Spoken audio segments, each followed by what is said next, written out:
We are conducting a research for development grant with the objective of creating a community platform for the surveillance of key zoonotic diseases, such as brucellosis and leptospirosis. We attempt to go from syndromic to etiological and correlate local perceptions with biomedical explanatory models. For this, we need to understand how the population perceives the transmission of these diseases from animals to humans, and how local healers diagnose and treat such diseases. Which means we have to start from a real-world, complex societal problem and have academic input in it, but making sure that the outputs of this research can be transformed into sustainable learning opportunities and affect development. How do we help societal transformations in a constructive, respectful, inclusive way? The current problem in the project is zoonosis burden, is disease transmitted from animals to humans, is unknown, but we suspect takes a huge toll here in Guatemala, especially in the poorest, most rural communities. In this project, we are applying a One Health approach, which means we look at human health, animal health, and environmental health, and research the feedback loops between them. So we understand zoonotic disease. We need a whole area of disciplines to come together and address this issue. But it would be difficult for science to try to address this complex problem only from an academic perspective. So, transdisciplinarity means that you co-produce knowledge between academic and non-academic stakeholders. If you do, for example, quantum physics or deep molecular biology, then you can do this in your lab or you're in office, and you can handle this only between your colleagues as disciplinary experts. But as soon as you engage in questions of societal problem solving, like how to provide healthcare to so far unreached populations or neglected populations, then you cannot do this only on an academic desk. You have to engage with communities, with the local authorities, and find a way where you can negotiate some of these aspects. So currently we work with representatives from the government, specifically the Ministry of Human Health, also the ministry in charge of animal health. We are working with communities organized in councils, community councils for development. We work with the nurses and the practitioners at the first level of attention. But most importantly, we are working also with healthcare providers from the traditional indigenous Maya system. We work with the community of Quechí, indigenous people, and others. And together we sit at a table and we really try to bring all other knowledge systems into equal footing in a conversation. So we must engage with different knowledge systems, and we should not ignore that these mobile pastoralists, although they have very little formal education, but these are empirical experts. They are extremely good servers, and they know a lot of the phenomena around them in a much better way than we could ever know it. And if we can create an atmosphere of mutual trust where we start exchanging, then this can be extremely beneficial. And there, transdisciplinary research can contribute to societal problem solving that pure academic research could never do. No. Hay una pregunta. Por favor. Una pregunta sobre esta polla. ¿Cuáles entendimos que la enfermedad que tenga? Es lo que quiero escuchar también yo. So, transdisciplinary research has to acknowledge bias and ethnocentric behavior. And we have to look at power differentials. Societal complex systems have power differentials. And in transdisciplinary research, we try to have a dialogue for mutual learning. So we propose the use of different tools in order to facilitate this conversation at equal footing so that we can really begin to listen to each other and learn from each other.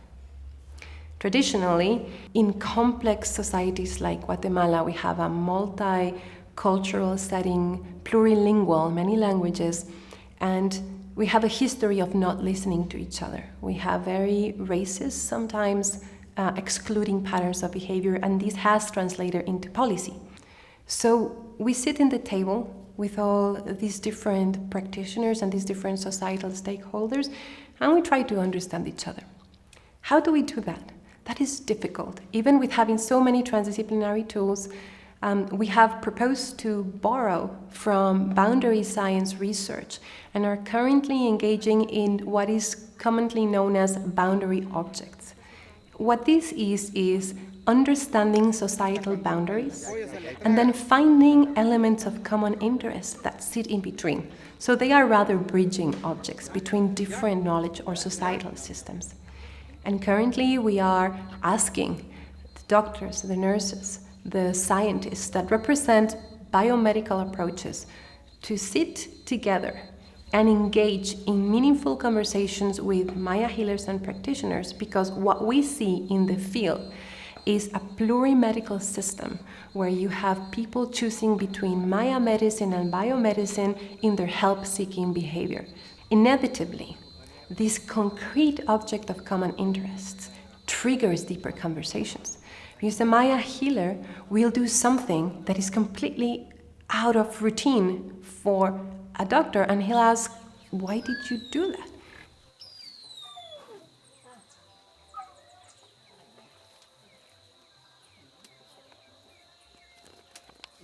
Since his diagnosis was very fast, I try to understand, did he have himself some bodily feeling when he touched the chicken, or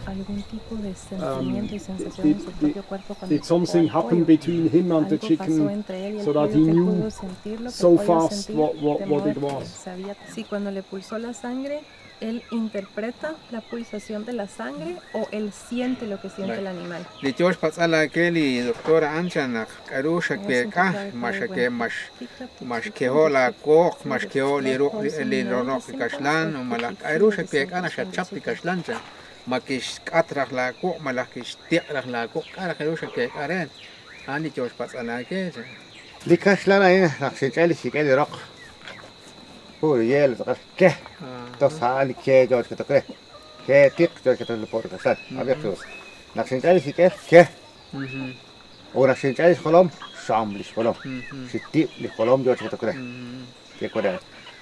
What we have done with these case studies in the past days is exactly what I had always in my mind, and I'm very, very pleased how this developed, because it showed us that if we use objects of common interest, like animal patients or human patients, that can be examined in sequence and then can be discussed frankly, there I see a high potential of co-producing knowledge, because from the Maya side there is a very strong systemic approach that takes the whole family and spiritual dimension and the ecological dimension into account.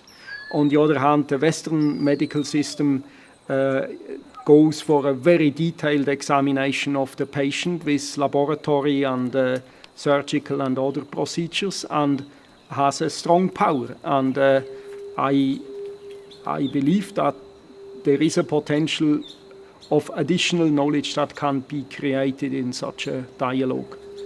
That lets us see some things that we would not see if you would just follow in everyday life, because we would never see a situation where a healer and the medical doctor really do the diagnosis at the same time.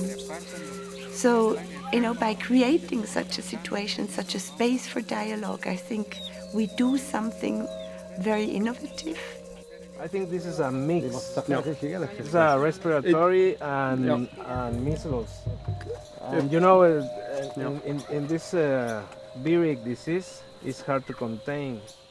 Yo iba un poco en cero, o sea, tenía mucha curiosidad de ver cuál era el enfoque que la medicina maya le iba a dar a la enfermedad y sobre todo al tratamiento.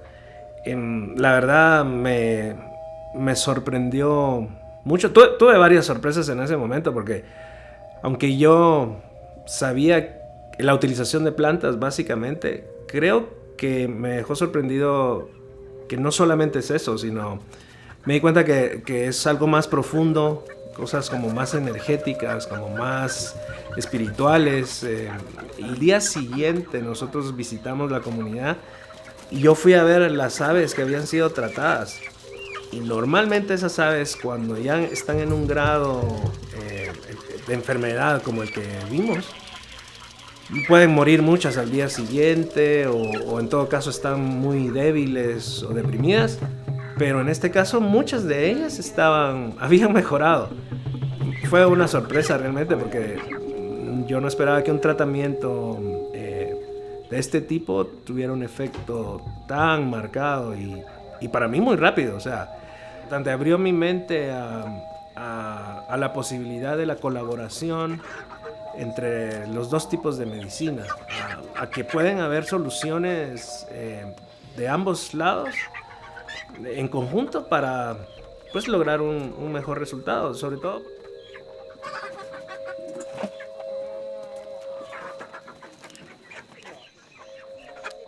What we have clearly seen this morning is that the animal owner was living in both systems. She went to the veterinary pharmacy, she called the healer. So people live in both worlds anyway. And to enhance the surveillance and response systems, for me this was the best proof that we need this dialogue, because the better this mutual understanding is, the faster can the surveillance response work. So they'll have to have a conversation about what we call EMIC, the mental models of that group being represented through this individual, and hopefully engage in a deeper and deeper dialogue that brings them to a place of mutual understanding, respect, and mutual learning. ¿Presión acá? Ahí no, usted. ¿Acá? Ni ahí, solo en el ombligo nomás. Aquí se apachó acá, sí. ¿Sí? ¿Duele acá? Ah, ahí no. No. No.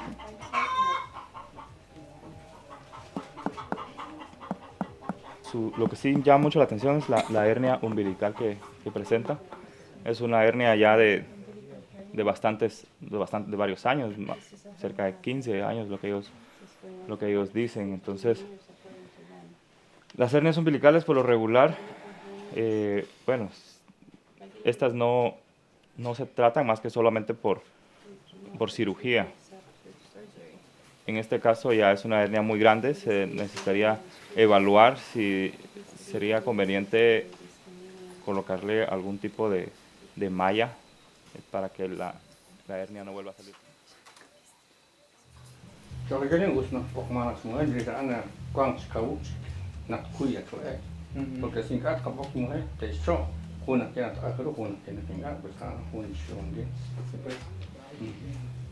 Para mí dicen algunos estamos frescos, apenas cuando me le ¿Pero?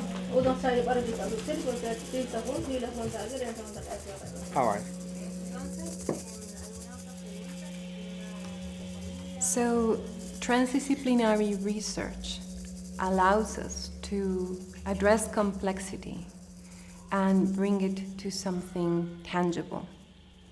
It has limits to it, but boundary science can help us create spaces that become opportunities for mutual learning in a very concrete form. And by having these dialogues around concrete, tangible objects, we all of a sudden realize we are engaging into understanding deeper layers of a culture, of a socio-epistemic system, of a knowledge system. and finding the places where we connect, where there is potential for creative innovation, opportunities for sustainability, learning and development, and also co-production of knowledge that is culturally pertinent, that is desirable, or at least that has been reached through a consensus, so that when it's transformed into policy, actions, programs, projects, it is easier for everybody to put the efforts into making them happen. But it also translates back into us as academics in rethinking the ways we do research and in letting us learn beyond our own knowledge system, which is, after all, the purpose of science. So I think it is we are crossing boundaries, but I think it's where the future is, and we should try something new. I think if science continues the way it has been going on, we don't move. And the challenges we face are very complex. So the more we learn to cross boundaries and to look at new ways of collaboration, not just within academia, also beyond it, is very necessary. Ya de hoy se puede llegar o se puede resaltar uno de los principios éticos de la medicina, y es respetar la autonomía del paciente. Pues se le dio dos opciones, ¿no?, de cómo puede ser tratado el paciente. Y pienso que el paciente al final pues, decidió por ambos. Creo que hoy todo lo que se hizo fue exactamente darle el poder al paciente para saber decidir. Nosotros decimos nos casamos con un diagnóstico. Es fácil ver en este tipo, la paciente tenía una hernia. Y rápidamente nos enfocamos en eso. Pero la persona no solo es eso, no solo es la hernia. Que nuestros maestros son nuestros abuelos, pues. Y nuestros maestros son las plantas. Porque ellos nos dan resultados y ya tenemos una medicina ya confirmada. Pero lamentablemente aquí en Guatemala nadie se preocupa por la cultura nuestra como pueblo maya. Yo soy uno que me pongo a pensar muchas cosas. El día que Hermelindo se muere, Tata Crisanto se muere, yo me muero, ¿a quién dejar esta sabiduría? Se está perdiendo el mundo maya con otras nuevas tecnologías del hombre. Somos pobres en la economía, pero somos ricos en la sabiduría. Tenemos esas puertas abiertas. Si ellos nos abren la puerta también, el mundo occidental y el mundo maya, podemos hacer. Lo podemos hacer.